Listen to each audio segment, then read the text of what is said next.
Well, there can be no doubt that the prop tech sector has enjoyed tremendous growth over the last few years. But sometimes in the past, it has kind of felt as if the sort of prop tech sector is sort of talking a little bit to itself. But I think what's changed probably in the last year and a half is you've really seen the property industry wake up to the potential of technology.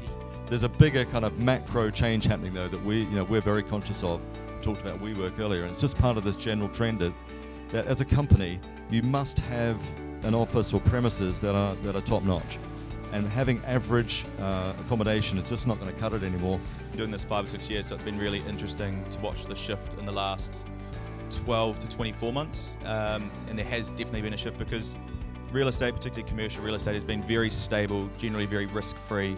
In the last couple of years, there's been, and this is not just in the tech pages, this is in everyday business pages, it's reported on, things that are starting to make owners now a little bit more nervous than they've ever been. So something like WeWork coming in, and now lease terms are going down, they're going, oh man, that's getting close to me. Then Amazon Prime kind of knocking out all B-grade retail and now coming into all the A-grade retail. My sort of company, I guess, of the future is, or 5 years at least, is one where, we bring to bear the benefits of automation and we can sort of unshackle ourselves a little bit from sort of that process piece, which is a big part of a lot of people's jobs. So suddenly you open up the ability to make bank payments from a bunch of different places and access that bank data for things like credit referencing, or we use it within our product.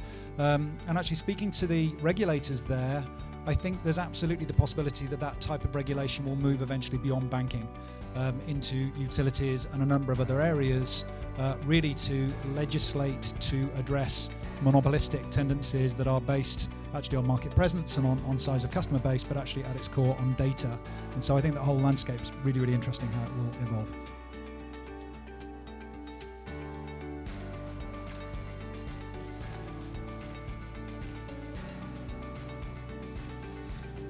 I'd say All Black trainings are probably harder than test matches, to be fair. And not in terms of the physicality of it all, but in terms of the mental capacity that they want you at, and how much preparation they're doing in terms of book work, in terms of preparing your body, the stretching, all that kind of stuff comes into it.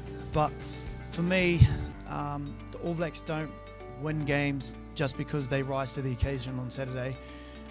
They win games because of the way they prepare and how they go about it, is that they're willing to test their mettle at a higher intensity during the week. And so when they get in that moment, they've already been there.